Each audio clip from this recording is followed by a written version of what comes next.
Okay. All right. This is part two of the Adam and Olivia collab. Um, Olivia, could you state your name, your major, and your year for the record? Yes, my name is Olivia Linnemann. I am majoring in speech and language pathology and studio art, and I'm a freshman.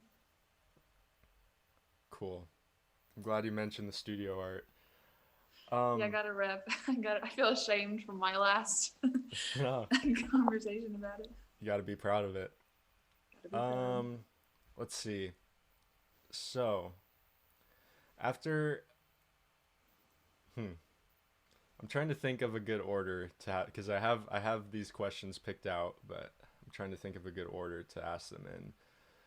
So I guess to start off, um, one of the most difficult one of the most difficult and I think eye-opening concepts that we discussed in this class was the concept of white privilege. Um, Mm. and so, in your opinion, and just as a result of having gone through this class, in your opinion, how can white people become more self-aware of their privilege? I think first just admitting that there is such a thing as white privilege. Like I know I have a lot of even family members who won't admit that there is white privilege or who don't think it's that big of a deal that, just you've probably heard conversations just that they have other privileges that people of color don't necessarily have. And I think just educating themselves on white privilege makes it easier to recognize and sort of address the privilege which they're inherent to. You know what I mean? Like, and I'm not immune to this. I'm a white woman. You know what I mean? So like, there are definitely privileges that I have that I don't even think that I don't even know that I was fully aware of the concept of white privilege. Like, I'd always known that there was racism, but I don't know that I'd realized that the counterpart of that, or like the inverse of that, was that I was a privileged white person. You know what I mean? And like taking this course has really actually been pretty eye opening to just kind of what that privilege looks like in the tangible sense and kind of help me see how I can kind of prevent that from being a discriminatory thing. And just kind of how I can levitate, not levitate, but like kind of dismiss that privilege in myself. You know what I mean? Just being more conscious of it. Right. Um, for sure. Um, that was a good answer. I so you mentioned sort of like bringing it up with family. Um, that's something that I feel like can be very hard and very difficult because like your family's just your family, right? Like Mm-hmm. you have your uncle your uncle Kevin or your uncle Joe, like, and they're I don't know, like they're their own person, and like in your mind you're like, oh, that's just classic Uncle Kevin, him and his just like stupid uninformed opinion, but um Yeah. that's mean, but um like We how have all I, got one. We've all got we one. do. I actually do have an Uncle Kevin, and he's very white. Um, it's like how I guess how do you navigate those conversations, and how do you sort of like pave the way to for that conversation to happen without, um, I guess, it growing into like a violent argument during Christmas dinner or something like that. Because we all know that's what ends up happening no matter how we go about this, let's be honest. Um, well, so I actually have kind of a unique situation that not many people, I guess, have, because three of my siblings are black. So that kind of creates sort of a like an elephant in the room kind of thing where it's like, well, we can't just ignore this as a family. You know what I mean? Like, not like obviously immediate family, but like with extended family, like it's like these conversations need to happen because there are black people in this family. Which makes it easier to have those conversations, but also makes it more difficult to have those conversations because you're putting a face to that racism. You know what I mean? So like if extended family members are racist to my family, it's like, oh shoot, like you're being racist, like being racist in general, they're being racist to like my three siblings, you know what I mean, who are black. And that is when it gets really testy. And just kind of just difficult. So I think there's a lot more emotion, I guess, behind that discussion whenever it does happen in our family. But just kind of just that added element of like just add one more thing on top of the already difficult conversations. So I think navigating that is difficult, but it's really important too, because everybody should feel like they have a seat at the table, and everyone should feel like they are worth being heard. You know what I mean? And they aren't going to be discriminated against or given weird glances. So I think usually I feel like I've been pretty blessed that like the vast majority of my family members are pretty actively anti-racist. Like just very like go to the protests. Just I mean like obviously like most of my family members are white, so that creates there's privilege there that needs to be reconciled with. But I don't know. I think overall they at least try to address it most of the time. You know what I mean? So yeah, I don't know. I don't know if that answers your question. Yeah, it does. And you come from a very unique position, I feel like, because the majority, or I won't say the majority, but it seems like the common thread between white folks when they grow up is like they're not really exposed to people that have a different appearance from them, and you sort of have a unique experience growing up with black siblings. And I remember you sharing that briefly within like I think it was like a week 2 or week 3 discussion a while back. Yeah. Um, and so that kind of puts you at a unique perspective since all of these concepts kind of hit closer to home. Um, let's see, what was so kind of bouncing off of that. Um, what's the most important thing that you think?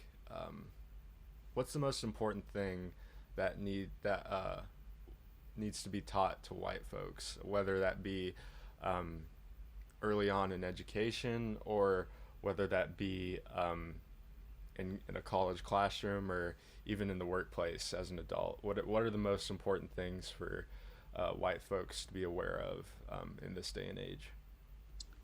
Well, the first thing that comes to mind is I think there needs to be more emphasis on successful Black individuals that have like done amazing things in the world.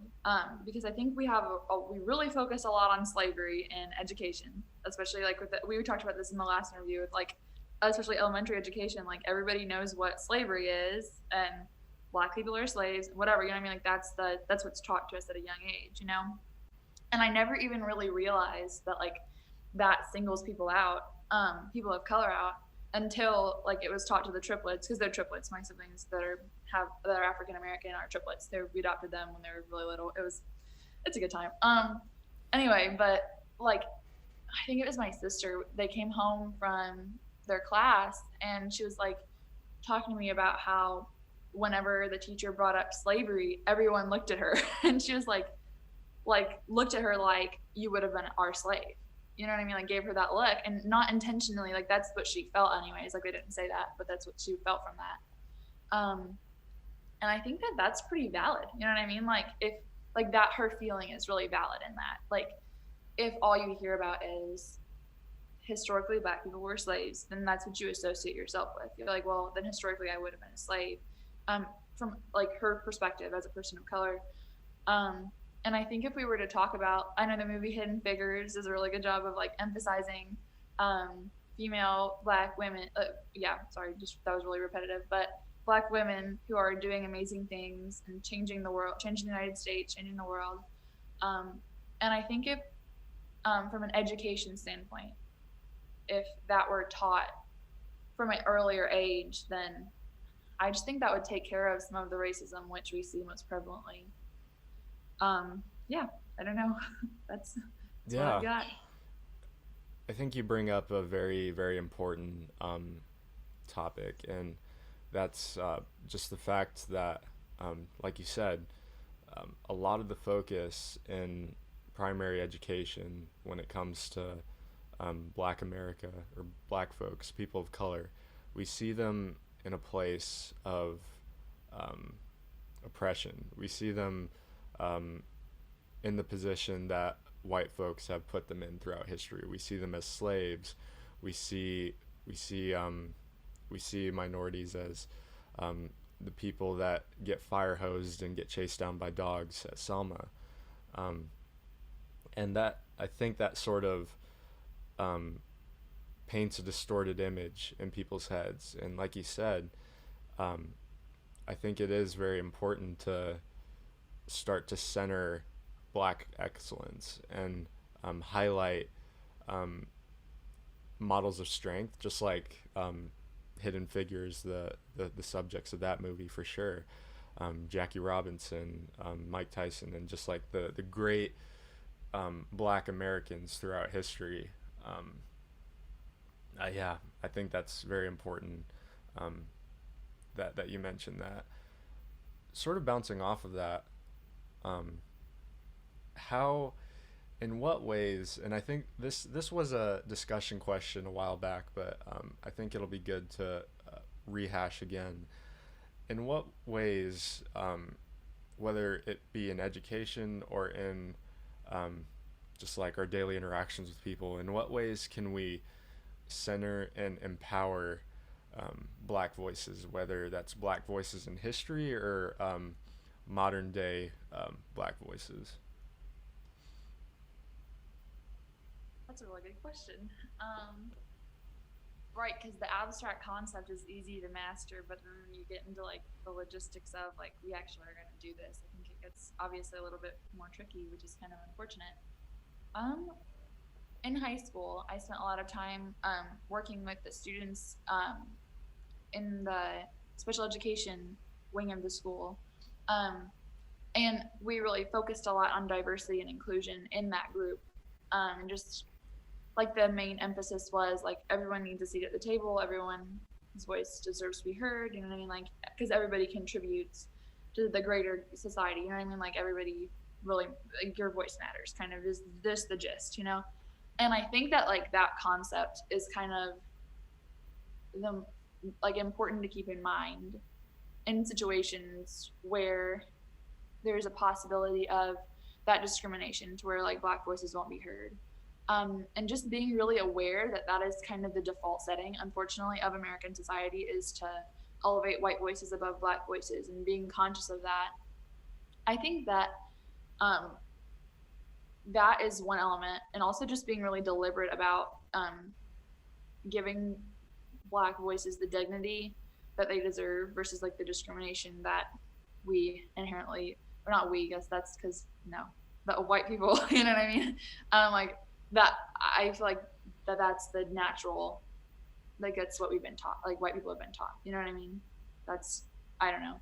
That's kind of my thought on that. I don't know if that answers your question, but just being aware and just being educated on privilege and kind of the injustice of that privilege. Yeah, certainly being aware um, of it kind of puts you in like a moral position to want to, um, I guess, like shift the spotlight and um, rebalance the scales, so to speak. Um, Yeah. yeah, that was a good answer. Um, so here's a question that we sort of touched on in my interview, but I think it'll be interesting to get your take on as well. Um, how so we talk about how um, Ball State administration is sometimes on the more reactive side when it comes to combating racism in our campus community.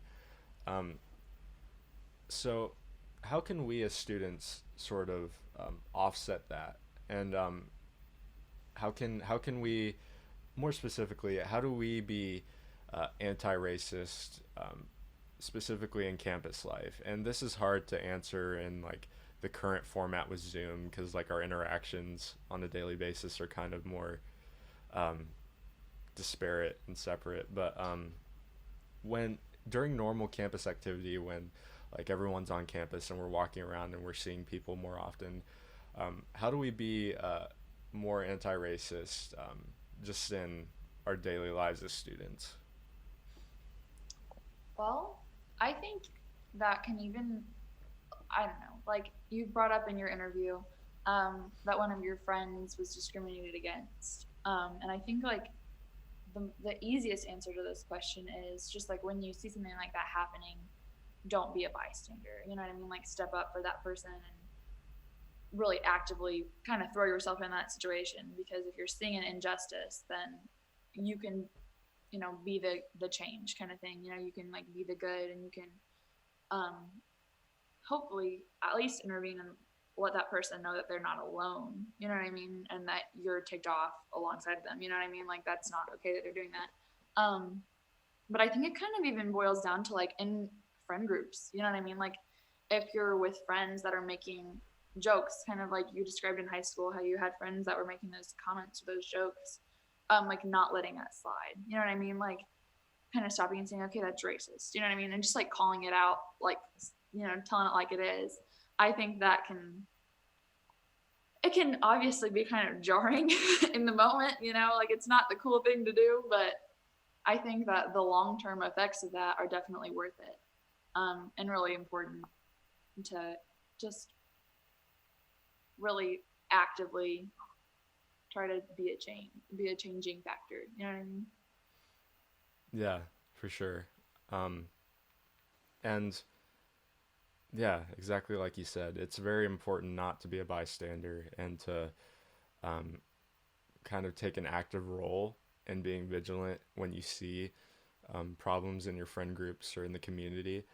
Um, and there's when yeah, it's a problem because like when people just like stand around and accept it, like I did in high school, or um, like people tend to do in their friend groups, the problem persists and it keeps going.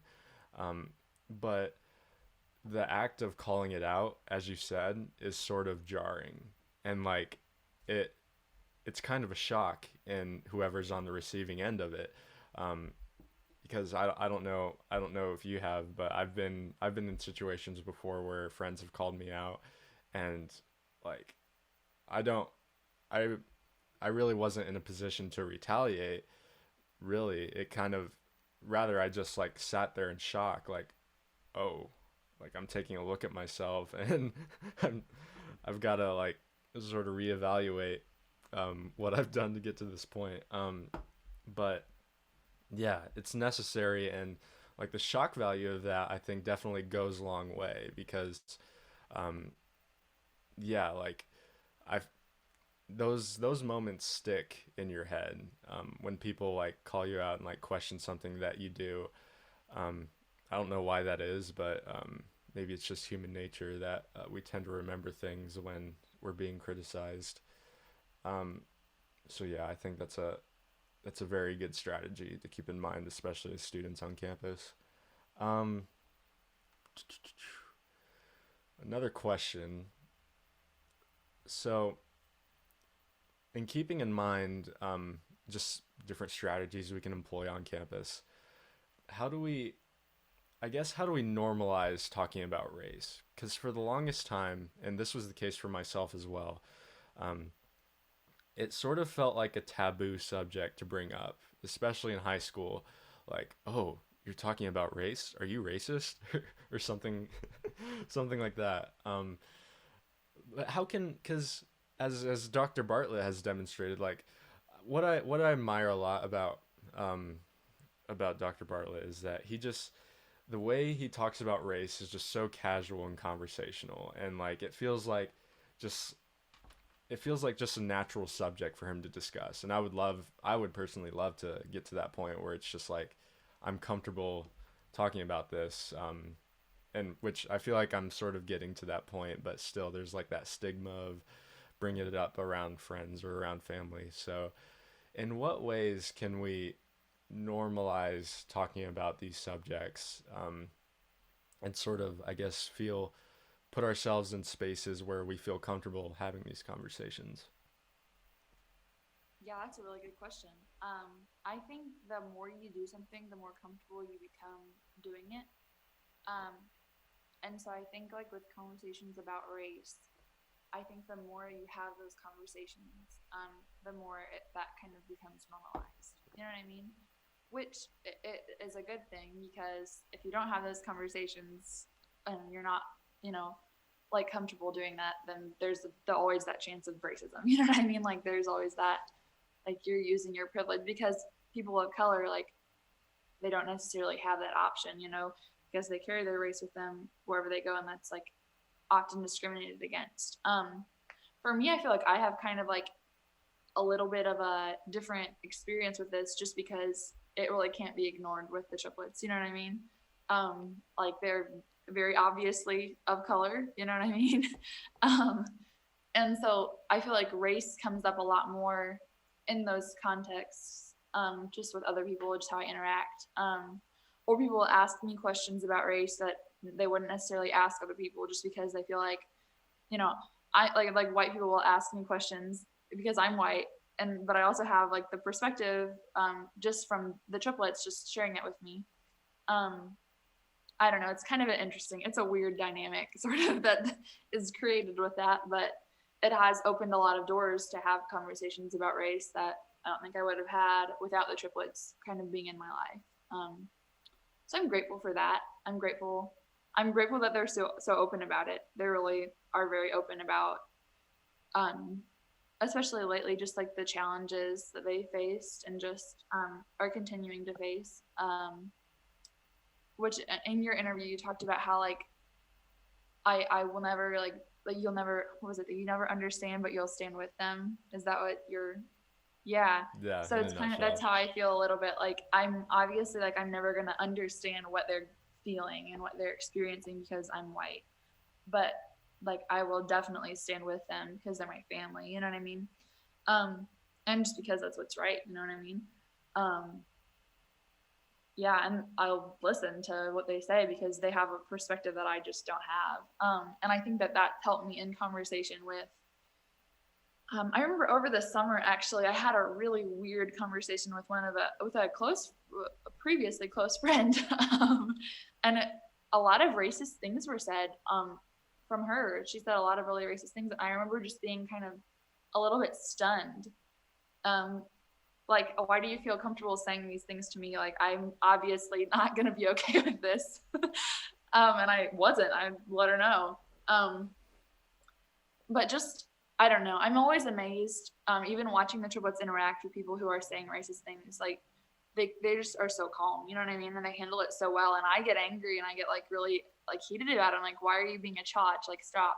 You know what I mean? But they're like super cool, like all about education. I don't know. I think I feel like everybody has like a unique take to conversations about racism, and approaching that just like with your own, right? Because your story is not similar to anyone else's on the planet. You know what I mean? And like mine is different from like we're each unique. We're all unique, and we bring different things to the table. And I don't know. I think that is a helpful tool in approaching those conversations about racism, and it can really also be like a educational factor. I don't know if that answers your question. Yeah, no, I think you hit the nail on the head, when you said, at the beginning, like the more that we have these conversations, the better that we get at it, and the more, I guess, natural it feels when we're put in positions to where, um, it's appropriate to have these conversations. Which it's always appropriate to have these conversations, obviously, um, but yeah, it's almost like this assignment was designed on purpose to sort of give us this practice, um, which I think is a good thing. Um, yeah, so I think that's a good point to transition into a different question. Um, so before I'll sort of draw off of, the direction where our conversation went, in my interview before coming to Ball State, or I guess not before coming to Ball State, before taking this class. Um, Besides, growing up with the triplets, um, did you have what exposure did you have, um, to race or racial education, or I guess what were your what was your exposure slash knowledge slash education before taking this anti-racism class? I'm sorry, that's a very broad question. Um, well, besides my exposure with the triplets, it's much more limited. Columbus isn't a completely white town, um, but there are definitely, it's predominantly white, which I think is probably what you'll find in most places, unfortunately. But yeah, I I honestly didn't even realize how extreme the racism um, still was, which makes me sound super naive, until probably 2020 protests. Like that was a real eye opener for me, even. And like I know we've had the phrase "check your privilege" has been thrown around a lot, but like I really needed to check my privilege. You know what I mean? Like I had to be like, oh shoot, like how am I racist? You know what I mean? And like really reflect on that, because there are definitely ways that I'm like using my privilege, not like I'm trying to abuse it, but like that I kind of am just blind to that. That I think were just blind spots for me that I needed to kind of just I need to do a reevaluation on myself. And that was good. But I think, but prior to that, I know we kind of talked about like in elementary school, like pretty much the only exposure I had to race was like talking about slavery in my classes, which isn't a phenomenal exposure. I think there was one girl in my class who was of color, and I was pretty actually she was my best friend, but that's still like she's definitely a minority because she was the one person. Um, yeah, I think just I don't know. There just really wasn't much. We didn't talk about it. Like I mean, my family talked about it, but it wasn't like a conversation that we had in my classes or and it wasn't probably until high school that we started having those conversations in classes. Just our class groups, my history class, my junior year of high school, we talked about race and we talked about just kind of how wrong that was, which I don't even, ironically, like we'll talk about slavery, but we don't talk about like that was so awful. We just talk about like these are facts that happened. You know what I mean? Which that's weird. Like that's weird that we're not like white people suck. You know what I mean? Like they really sucked. You know what I mean? Like back in the 1800s when they were, you know, whatever. I don't know. I think it's taught as these are facts versus like this is really real and this was really horrible. This is a really horrible thing to do. This is not right. You know what I mean? I think as a society we talk a lot about we preserve history so that we don't repeat it, you know, but I think that we're at risk of repeating it if we're not talking about the feeling behind that history and we're just talking about the facts. You know what I mean? Like if we're not saying the Holocaust was really wrong, but we're just saying the Holocaust happened, then who knows what happens. You know what I mean? But like if we can recognize that this was a really like a sinful, horrible thing, then there's a lot less likelihood that it's going to happen again, I guess. Right. Right. So you brought up, I guess, blind spots. Something that I remember having blind spots when you grow up, and um, were you when you said blind spots, were you talking about like blind spots, like ways that you experience privilege, like without realizing it? Is that what you meant? Okay. Um, with that in mind, um, what are so we know that white privilege and that privilege is sort of like one of the results of like a system, a racist system, racist policies that have been put into place throughout history. Um, in your experience and just in your opinion, taking material from your own experience and from this class, um, what are some of the most disturbing like manifestations of like systemic racism, like something, I guess, something that you encountered in the class that you're like, wow, that's like that's messed up, that's wrong? Yeah. Um, well, I think just how much it's manifested in the United States has just shocked me this past year, especially because throughout my life, like I've known it's existed, but I guess I just didn't realize how it's like how racism is just so prominent, or how many people are racist that I'm like I know, you know what I mean? Like, why are you racist? Like, I just don't, I can't make sense of it in my mind. I remember being younger and we took the triplets to the park, and one of the moms told their kids not to play with them because they were black. And I remember being like, are you kidding me? Like, what's wrong with you? But also thinking, like, well, she's a stranger. Like, I'm sure she just has backwards beliefs. But then, like, this past year, a lot of people that I know, like, because the conversation of race has become, I think, just a lot more common to have because of the 2020 riots, 2020 protests, more people are coming to me with their racism. And I'm really just, it really shocks me. I'm grateful that I can have those conversations with them because they're wrong. You know what I mean? Like, it's wrong to be racist, I guess, you know? But I don't know. It's also kind of just really disheartening to think, like, I've known you for so many years, and like you've been like, is the word implicitly, you've been implicitly racist with my family. Like, that's not okay at all.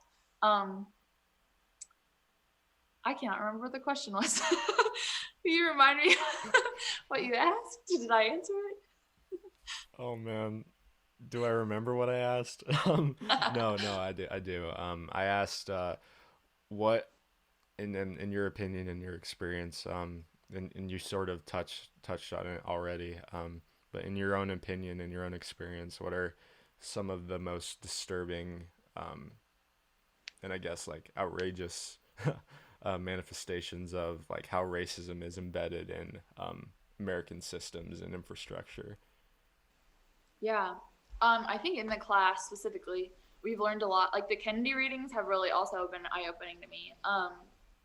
Just, and like, if you look at the statistics, like statistically, like there are more, like, the incarceration rates just are jarring to me.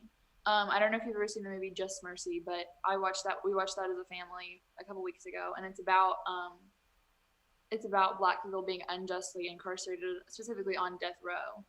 And it's just really, it was really just really eye-opening and really heartbreaking. Like, that's just not right at all. And the privilege of, like, for the triplets, there's one girl and two boys.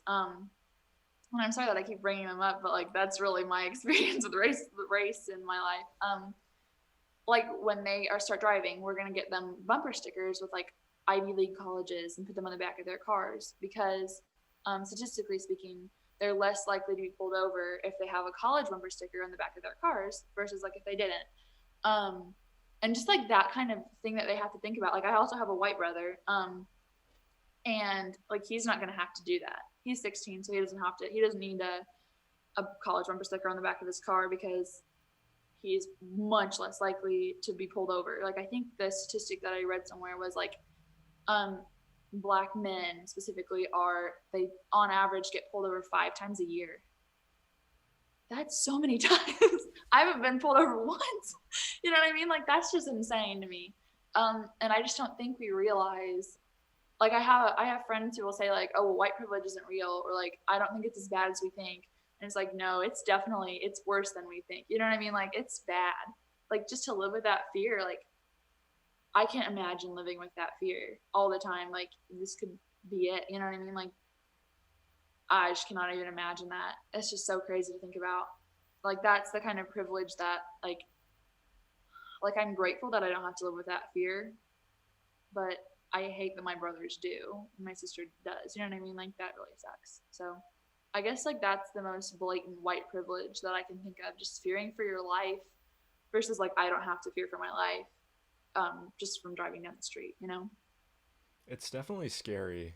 And I mean, like you said, it kind of like, it's hard to sort of identify and put yourself in that own headspace. But especially when it's concerned with like people that you love or people that you're close with, it's like you can't really, I don't know, it makes you mad to a certain extent, that they have to go through that stuff, Mm-hmm. and sort of transitioning from that. Um, in what ways, and this might be a very generalized question, but in what ways, um, like what specific policies can be put into place to sort of reverse this effect? And I guess to sort of like rephrase the question, what what ideas do you have, um, in terms of how we can reduce these inequities and reverse the effects that have been put into place, like in the system? I think education is really huge in that, because if you can like get in and explain this to young children, like explain this racism is bad, um, you know, black people are not lesser based on their race, you know what I mean, and just kind of educating them even differently than like, let's talk about slavery, you know what I mean, but like let's talk about all the black heroes, you know what I mean, like let's, you know, I don't know, I just think education is so key, because I feel like there are policies in place, um, that are geared towards equality, which clearly, like you can follow all the laws and still be a racist, you know what I mean, and throw microaggressions, you know, all the time, and um, there is racism that is within the law, you know what I mean, like I don't know, like the freedom of speech thing, people kind of abuse sometimes, I think, you know what I mean? Like there's a time and place, but that's not the kind of thing you should say.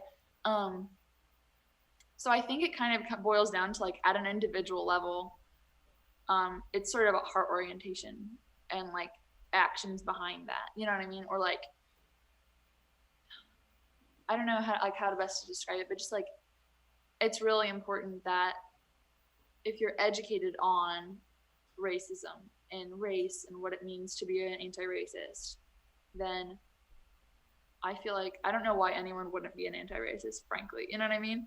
And kind of like Dr. Bartlett's course, I feel like that should be kind of mandatory for all college students, kind of across the board, just because I feel like that's been really helpful for me. Even like there's been a lot that I didn't know, not just like vocabulary, but like concepts. Conceptually, there's a lot that like I would have never known had I not taken the course. And I feel like I have a lot of friends even who like will say things out of ignorance, and it's like you wouldn't say that if you knew, but they just don't know. They don't have it. Like why would they know? Kind of thing.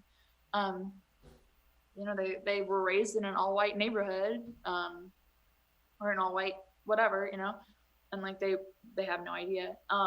So I think taking Dr. Bartlett's course for me has been really awakening, and I feel like that could be like that's like smaller scale policy, I guess, because like that's not like the government's going to mandate this, but I feel like if universities were to mandate that, that would be really helpful and really beneficial overall. And that's kind of also like kind of ties back to your other question. I feel like that would be the Ball State administration kind of being proactive versus like reactive, and I don't know, I think that would be really helpful. Absolutely. So yeah, yeah, I think you nailed it just with, um, centering and prioritizing education for sure.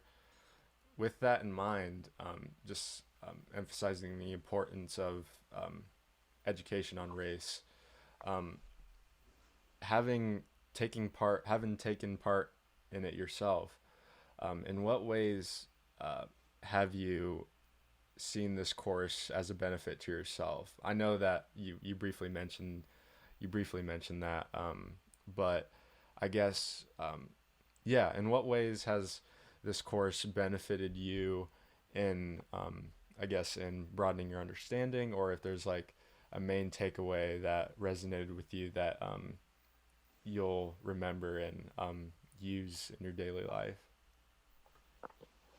Yeah. It's really given me a lot of perspective. Even with my family, you know what I mean? Like, even with the triplets, it's really like like given me kind of insight into like what they must be feeling and what they must be experiencing on a day to day that they don't talk about, because obviously like some of those things you kind of internalize, you know. Um, so I guess in like a close personal level, like just my family members, that's been kind of a educational awakening for me, but also just in general, my big takeaway is that I want to be more involved in being an anti-racist. You know what I mean? Like, and I don't know how best to do that necessarily, but like, I feel like just even on an individual level, like maybe even I don't know how like logistically I would do that necessarily, but it's definitely made me feel more educated and more confident in having those conversations, which is another thing. Like over the summer, again, a lot of people came to me wanting to have conversations just based on like all the 2020 craziness that was going on. And wanting to have those conversations about race. And like I definitely like try my best, you know what I mean, to be like, well, okay, like let's talk about racism. But I just didn't. I mean, besides like the personal experience that I'd had from hearing from the triplets, I didn't really know much. You know what I mean? Like there wasn't a lot of education behind my responses. But now I feel like there's definitely a lot more, and like I feel like I can confidently sort of give them facts and statistics as well as like feelings and personal anecdote. You know what I mean? So I think that this class has been really beneficial. 10 out of 10 recommend. 10 out of 10 would recommend. That's good to hear. Um, yeah, I'd agree. And especially when you said just helping, like, give you some perspective and also equipping you with tools to have, like, more substantive discussions, like, based on the material that we've learned. Um, yeah, that was a good that was a good run. Those were all questions that weren't on the document, but I sort of like thought of like on the spot. Um, Nice. but now I'm trying to think of some good like wrap up questions. Oh, here's okay. Here's one thing. So if and oh my goodness, this is probably just the same thing, or the same question, just in a different format. But maybe it'll inspire some different ideas. When, uh, so when having conversations with your family or with friends um, who haven't taken this course or maybe haven't necessarily had the same opportunities to take part in similar race-based education. Um, what, I guess, out of those main takeaways that you mentioned, or some of the main benefits that you have from taking the class, um, from which of those would you most want to communicate to a family member or a friend? Or I guess like which ideas from um, the course or like from a reading have like stuck with you in that, like, oh, this is something that more people should know for sure. This is something that I want to tell to friends and family. um, it's less of like a specific detail and just more of an overarching concept, but just like the magnitude of racism, and just like how real it is. Even in conversations with like close friends or family or something like that, like I think it's difficult to convey how how like impactful racism is and how like actually it is super real. You know what I mean? It's very real. And like it's still around today, kind of thing. And I think that's kind of something that people struggle to recognize a lot of the time. Just that the gravity of racism that people of color face. Because I feel like anybody who knew, and maybe this is me being naive, but I feel like anybody who had that perspective, at least if they were open to learning, you know what I mean? I feel like I can't imagine somebody saying that is right, you know what I mean? Unless they actually believed that people of color were lesser. I can't imagine somebody saying, hearing and understanding and knowing how horrible racism was and saying, like, oh, that's totally okay. I don't know. And that also could just be me being naive, but I at least hope that if somebody knew just how serious it was, they would want to be part of the change, and they'd want to they'd want to actively be an anti-racist. So just like I guess just conveying the gravity of racism to certain family members or to certain friends would probably be the main. And like this class has been really good about talking about how intense racism is and how prevalent it still is in modern day America, and how like that's a product of a system which we've had for years and years. Yeah, so I think just like recognizing that is something that I'd want to convey to them as my big takeaway from the class. Right on. And I don't think you mentioned feeling naive of like, I guess having hope that this stuff would like resonate with them, but I don't think it's naive personally. I think there's something that's like innate in human nature that says this is wrong. Like this, like when we're presented with the facts and just with like how like history has sort of progressed based on these policies, then there's something moral and inherent in us, no matter like what background. I feel like there's something that it's like this is wrong. This something needs to change. So I think you're valid in like having that mindset going in. Last question. Yeah. Oh, what's up? I just like the inherent goodness, but yeah, I'm just agreeing with you. Sorry. Yeah. So I'll close with this question. What are we at? We're at 11:53. Okay, I think we're at pretty solid time. But I wanted to close with You're at 47 minutes 7 seconds. 47 minutes? Really? Oh. Yeah, Man. I started the timer when we started going. Oh, okay. Oh yeah, I guess we did have a little intermission there. Yeah, I was just looking at. Oh, it's 11:53. A brief intermission. Okay. I'll think of two more questions then. One more question before the last question. I'll keep you posted on time. Sweet, cool. So we talked about the administration being proactive rather than reactive. How does that look in terms of like specific policies? I know we briefly mentioned like working it into the course load, like making classes like this a required part of like the university core requirements. But in what other ways can the administration be proactive with creating more inclusive and anti-racist campus community? Yeah.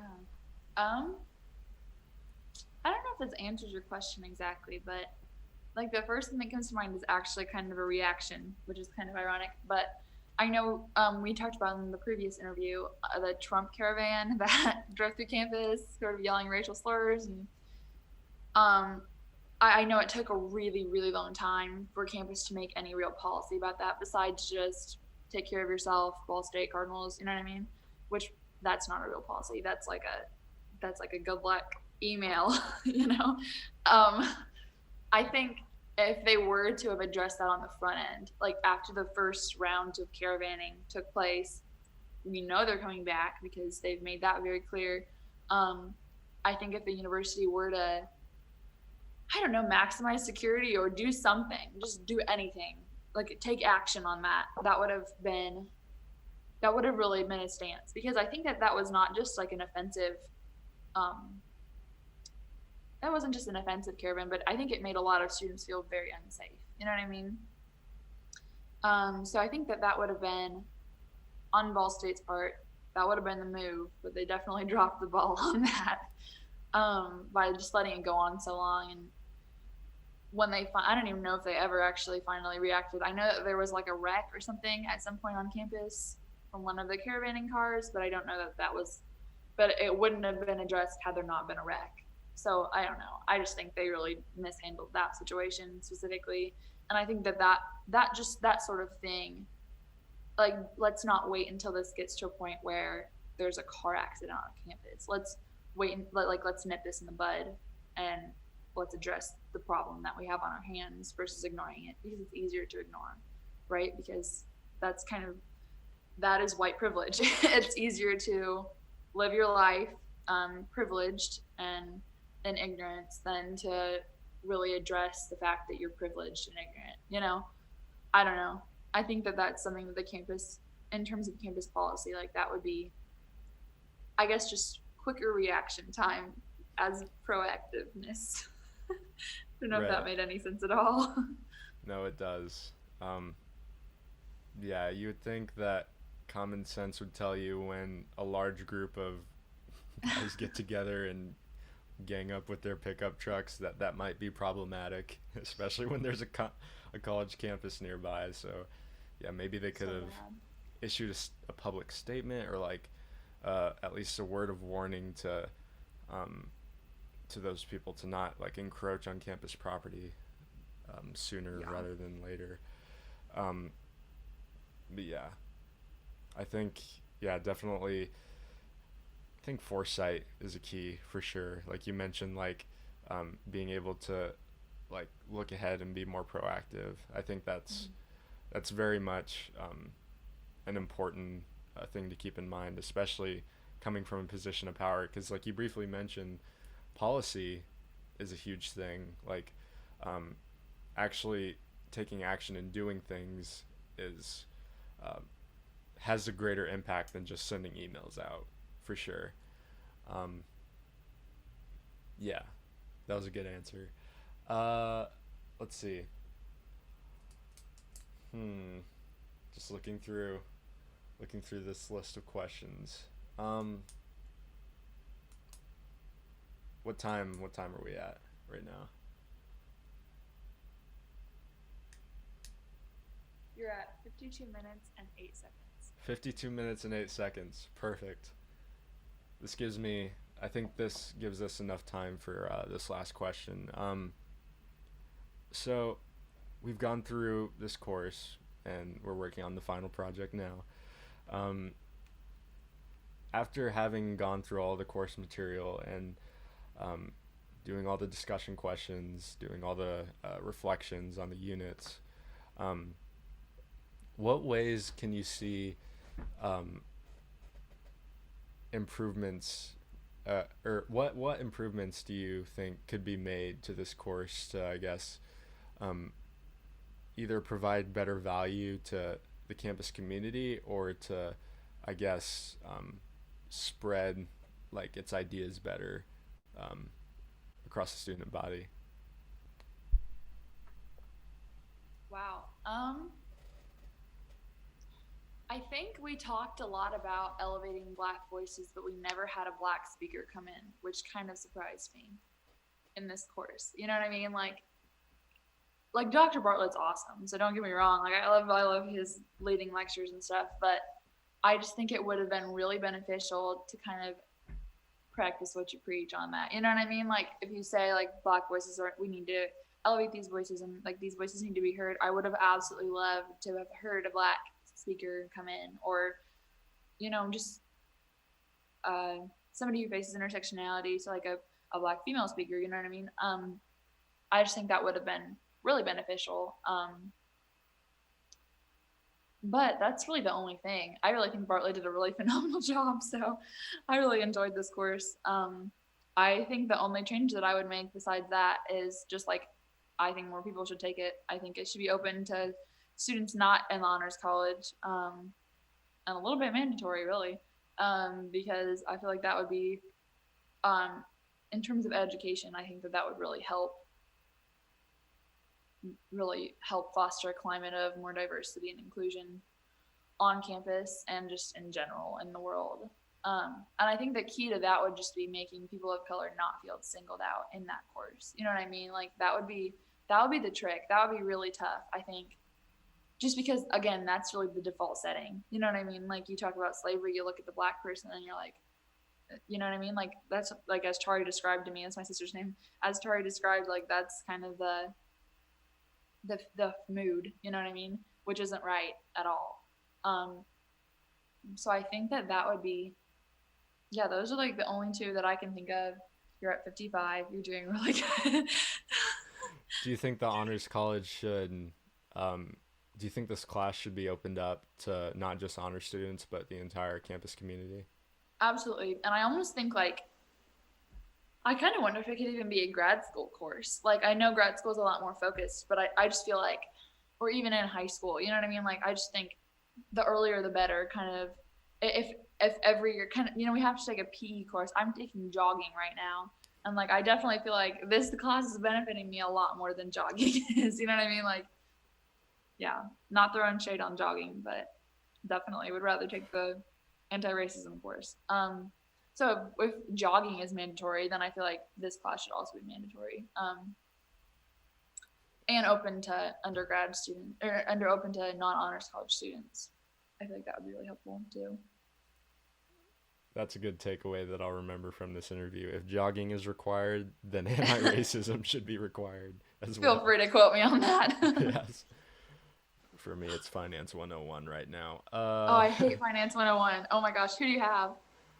Uh, um, she has a name that's hard to spell. Olga McAtee. No, Shanaz Tyrobi. Oh wow, I was gonna say McAtee's pretty chill. I like her pretty well. Yeah. But we digress. Yeah. I think, yeah, I think that's a good. I think those are some good insights on how I guess we could better integrate courses like these into just like the fabric of the university itself. Like not just an elective course that students can take as an option, but something that's embedded into the campus culture, so that all the students get exposed to it, and so that everyone can be put in a space to have conversations like these and broaden their understanding. Um, yeah, I guess. Are you? Last question, and this should hopefully You're take us to 57, so 57. this is good. Yes, You're making good time. this is great. Are you optimistic for the future of, I guess, America in terms of race relations? I'm hopeful. I'm definitely very hopeful. Yeah. I don't know if optimistic. Just recently has been kind of a bummer just because so many more people than I realized are actually racist. But yeah, I think that there's definitely like as a country, I think we're taking huge steps forward even recently in terms of just being less racist. So I'm definitely hopeful that will continue. Because I don't want my siblings to be afraid all the time, or I don't want like, you know, friends or just anybody, you know what I mean, to have to deal with just that just sounds exhausting. You know what I mean? Like we're exhausted from this pandemic. I know like that's been kind of an added burden. You know what I mean? And like there is a hopefully this will end eventually.